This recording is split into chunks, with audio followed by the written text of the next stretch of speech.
बिस्मिल्लाहिर्रहमानिर्रहीम। अस्सलाम वालेकुम नाज़रीन, आप देख रहे हैं मेरा YouTube channel astrologer Mauzam Khan और मैं हूँ मौज़म ख़ान। इस वक्त जुपिटर कैंसर में एक्सॉल्टेशन पर है। जब भी जुपिटर ट्रांजिट में एक्सॉल्टेशन पर आता है तो हमें ये देखना होता है कि जुपिटर किस मामलात में क्या चेंजेस लेकर आएगा। अगर हम देखें तो पाकिस्तान का जो हारोस्कोप है, जिस तरह आप ये देख रहे हैं,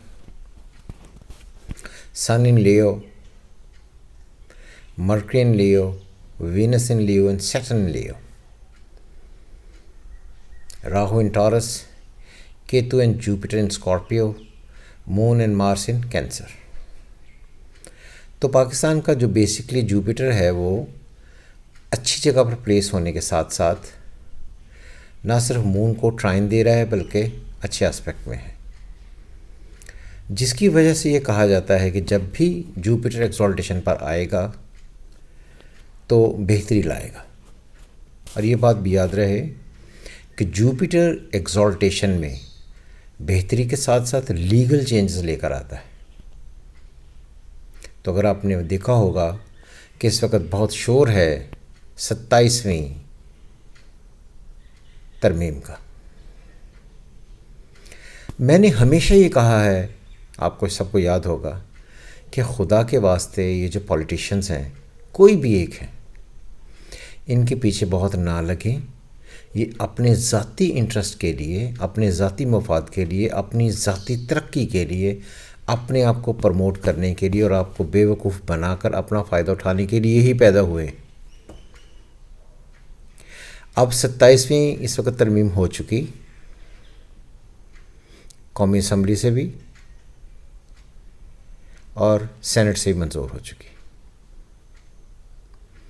जिसके मद में जो आपके बंदे हैं ख़ास, उनको अपने एक्सटेंशंस दे दी या ऐसी अनटचेबल्स कर दिया।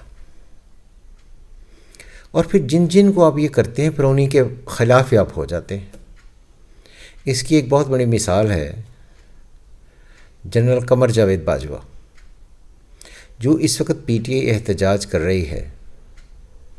इन्होंने 12 मिनटों में, सिर्फ 12 मिनटों में, कौमी असम्बली और सेनेट से भी उनके लिए एक ऐसी ही तरमीम जो है वो मंजूर करवाई थी कि उनकी एक्सटेंशन हो जाए।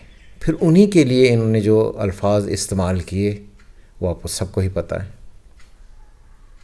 तो मैं बार बार ये कहता हूँ कि इस बात को गौर से सुने, इस बात पर टिकें कि जो अपने लिए अमेंडमेंट करवाई जाती हैं अपने मफादात को हासिल करने के लिए, इनका एक गरीब आवाम से क्या ताल्लुक़ है?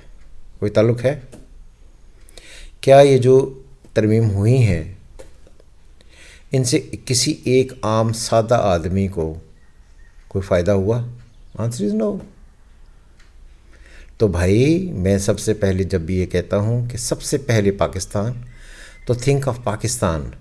और इन फॉलोअर्स को या इन पॉलिटिशियंस के पीछे अगर आप भागेंगे, ये किसी भी एक जमात के हों, ये अपने इंटरेस्ट की गेम खेलते हैं भाई, जहाँ से इन्हें ये लगे कि ये सिक्योर हैं।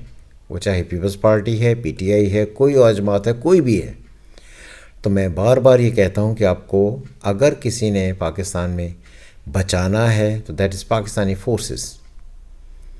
और ये जो सारे अपने इंटरेस्ट के लिए उनका साथ देते हैं, बाद में यही उन्हें गालियाँ निकालते हैं।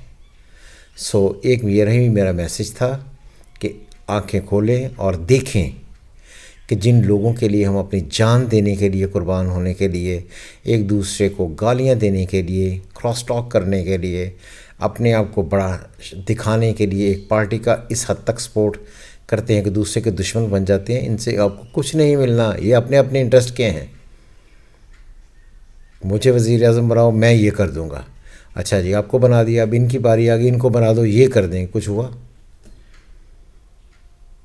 आज तक जितने भी पॉलिटिशियंस आए, और पाकिस्तान के हारोस्कोप में अनफॉर्चुनेटली वीनस अफ्लिक्टेड है। मैंने 1000 दफ़ा ये कहा है, पाकिस्तान में क़तई तौर पर कुछ भी करके कभी भी सियासत और जिसे हम डेमोक्रेसी कहते हैं ना पनपनी है ना पनपेगी। یہ جتنے بھی لوگ آئے ہیں یہ آپ سب کو پتہ ہے کہ کہاں سے چڑھ کر آئے ہیں، اور جو پہلے بھی آتے رہے ہیں کہاں کن کے کندھوں پر پاؤں رکھ کے اپنا قد بڑھاتے رہے ہیں، سارے ایسے ہی کریں گے۔ انفارچونیٹلی یہ مجبوری ہے اور یہی حقیقت ہے۔ ساری طریقے سے کوشش یہ کریں کہ کسی بھی طریقے سے پاکستان سے جڑے رہیں، پاکستان کی ترقی کریں، پاکستان کا ساتھ دیں، پاکستان کے ساتھ رہیں۔ ان لوگوں کے پیچھے لگیں گے، ان کے لوگوں کے پیچھے لگنے کا کوئی ایڈوانٹیج نہیں ہونا۔ یہ بار بار اپنے فارمل چینج کے لیے لیگل ڈاکومنٹس جیسے لا ہے، کانٹریکٹ ہے، کانسٹیٹیوشن ہے، اس میں یہ چینجز کرتی رہیں گے، اور اسے ہی ترامیم کہا جاتا ہے۔ اور اس وقت 27 ترامیم ہو چکی، اب آگے پتہ نہیں کتنی ہوگی۔ خوش رہیں اور اپنے آپ کو دیکھیں، ملک کی خاطر سوچیں، ملک کے لیے کام کریں، ملک سے فائدہ اٹھائیں۔ پولیٹیشنز نے آپ کو کچھ نہیں دینا، کبھی نہیں دیا اور کبھی نہیں دیں گے، یہی پاکستان کا ہاراسکوپ کہتا ہے۔ خدا حافظ پاکستان، زندہ باد۔